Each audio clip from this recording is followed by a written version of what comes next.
Nous continuons cette émission avec la Success Story Digital en partenariat avec ActuSite, l'agence digitale des courtiers. Pour cette émission, j'ai le plaisir d'avoir en plateau avec nous Olivier Blandin, le fondateur du cabinet ACC MRA. Bonjour Olivier. Bonjour. Alors, vous êtes entre guillemets un petit courtier dans le sens où vous êtes seul avec une alternante travaillant localement et pourtant, vous m'avez expliqué que vous avez des clients dans la France entière. Comment vous faites ? Ouais, donc je suis ce qu'on appelle un courtier de proximité, donc le petit courtier, le courtier du coin de la rue. Et j'ai réussi, avec un travail acharné, parce que j'ai créé mon cabinet il y a une dizaine d'années, à acquérir des clients dans la France entière. France entière, c'est Paris, bien sûr, mais des clients à Marseille, à Toulon, à Grenoble et autres. Et tout ça par une présence pré-digitale, je dirais. Présence principalement téléphonique. Donc des clients que vous n'avez jamais rencontrés ? Jamais rencontrés. D'accord, donc finalement, c'est un peu le début du networking, le début des réseaux sociaux. Ça me fait ma transition. Le réseau social principal, c'est Facebook. Vous travaillez avec Facebook ? Je suis sur Facebook, mais je dirais à titre purement familial ou amical. Donc je mets des photos. Je dirais pas que je mets des photos de chats, ça c'est quand même. Je suis pas allé jusque là, mais je suis plutôt, je dirais, sur des choses que je vais vivre à l'étranger ou en France. Et je suis sur d'autres réseaux. Là, je suis un petit peu plus actif, comme LinkedIn, par exemple. LinkedIn, justement, alors là, c'est pas la famille, c'est vraiment le. Non, c'est que boulot. C'est que boulot. C'est des posts qui sont relayés à partir de mon blog sur mon site. C'est des posts faits par d'autres que je vais commenter et c'est principalement sur les sujets d'assurance, de développement, ce que je fais régulièrement encore. Du coup, LinkedIn, quelle communauté vous avez aujourd'hui ? Je dois avoir un peu plus de 3500 personnes. D'accord, donc 3500 personnes que vous animez régulièrement. Quelque chose qu'on regarde beaucoup pour savoir si l'animation est utile, c'est les stats.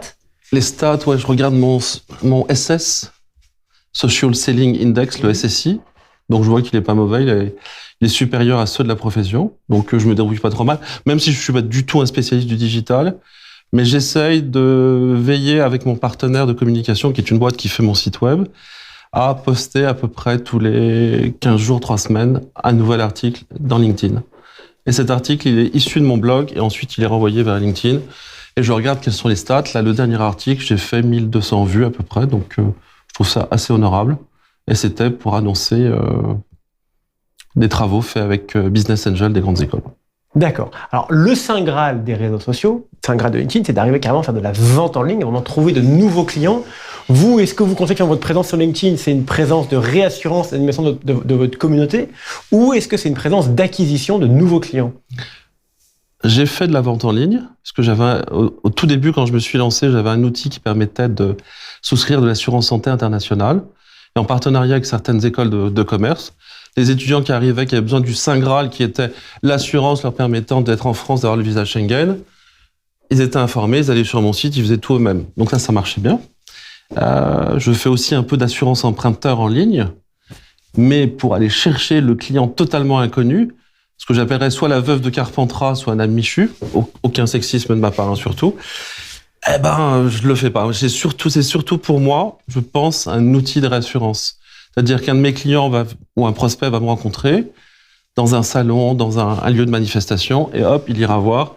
Ah, c'est RMA, il tapera les lettres dans le bon ordre, il les trouvera, et là, en les trouvant, il dira, ah oui, finalement, Blandin, etc., et toutes les références que je peux avoir, et surtout les compétences développées par mes partenaires qui les mettent clairement, quoi. D'accord, donc c'est bien dire, vous postez régulièrement, vous animez une communauté, ils entendent parler de vous, d'articles d'expertise.